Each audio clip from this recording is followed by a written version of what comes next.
Ainda falando sobre a igreja, a palavra de Deus diz por intermédio do apóstolo Paulo, escrevendo à igreja de Éfeso, né, aos Efésios, ele diz: E ele mesmo concedeu uns para apóstolos, outros para profetas, outros para evangelistas e outros para pastores e mestres. O verso 12: Com vistas ao aperfeiçoamento dos santos, para o desempenho do seu serviço, para a edificação do corpo de Cristo. 13: Até que todos cheguemos à unidade da fé e do pleno conhecimento do Filho de Deus, ao estado de pessoa madura, à medida da estatura plena de Cristo, para que não mais sejamos como crianças arrastadas pelas ondas e levados de um lado para o outro por qualquer vento de doutrina, pela artimanha das pessoas, pela astúcia com que induzem ao erro. O apóstolo Paulo está falando aqui da importância de se ter uma igreja bem estruturada, né? Ele está falando dos propósitos da comunidade. Primeiro ele fala que Cristo deu dons aos homens.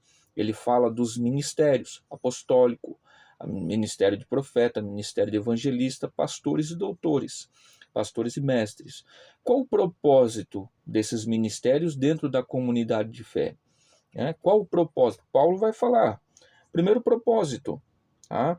Aqui no verso 12, o aperfeiçoamento dos santos. Nós observamos que a igreja precisa ser aperfeiçoada. A igreja, eu digo as pessoas que fazem parte da igreja, da comunidade, elas precisam ser aperfeiçoadas. Esse é o primeiro propósito, o aperfeiçoamento dos santos. Nós começamos, quando ingressamos na fé, começamos com uma mentalidade, com uma forma de pensar e com um entendimento. No decorrer do tempo, nós vamos nos aperfeiçoando tanto nas nossas práticas quanto no nosso entendimento da Escritura.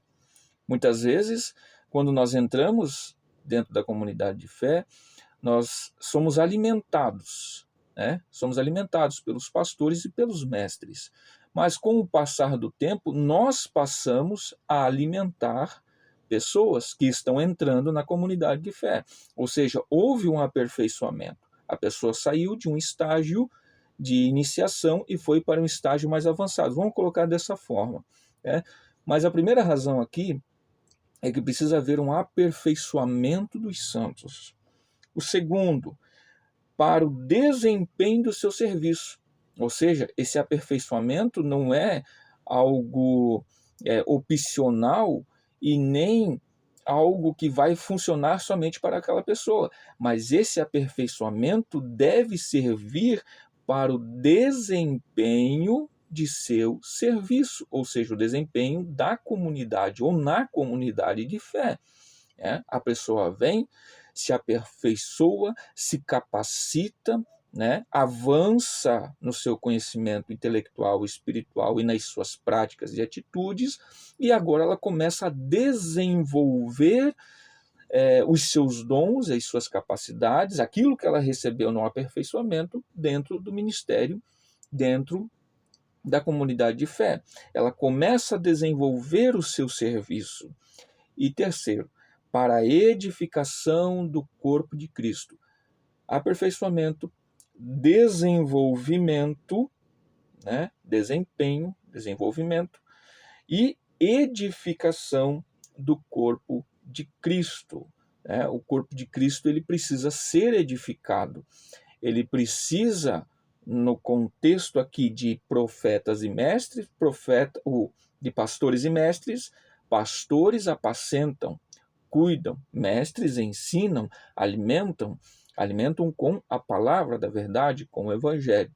Então, essa edificação é tanto dentro do contexto de cuidado e do serviço que o pastor presta a estas ovelhas, e na edificação que o mestre dá através da alimentação da palavra de Deus. Para que, até Olha só, é interessante que até, ou seja, não tem um ponto final. E esse processo, né, de aperfeiçoamento, desempenho, desenvolvimento e edificação, isso vai se desenvolvendo até que cheguemos, né, até que todos, olha só, todos, fala da unidade do corpo, não fala de alguns, fala da unidade do corpo, até que todos cheguemos, né, à unidade da fé e do pleno conhecimento do Filho de Deus, ao estado de pessoa madura, ao estado de pessoa madura. O amadurecimento vem por intermédio do trabalho, por intermédio do serviço, por intermédio do servir e do se doar, né? Então, aperfeiçoamento, desempenho, desenvolvimento do serviço, né? E edificação. Tá? Isso nos torna pessoas maduras. Eu vi uma frase que diz assim, que a medida da nossa maturidade, ela é medida e nós contemplamos a nossa maturidade a partir do momento que nós contemplamos o nosso inimigo na sua necessidade e o ajudamos, né? Aqui nós podemos ver o grau de maturidade que nós temos. Quando nós contemplamos o nosso inimigo passando necessidade, nós vamos lá e nos doamos a ele, servimos a ele segundo a sua necessidade. Mas esse conteúdo que eu apresentei aqui, isso nos demonstra que não podemos ser igreja online. Não podemos participar do corpo de Cristo de forma online ou por intermédio das redes sociais.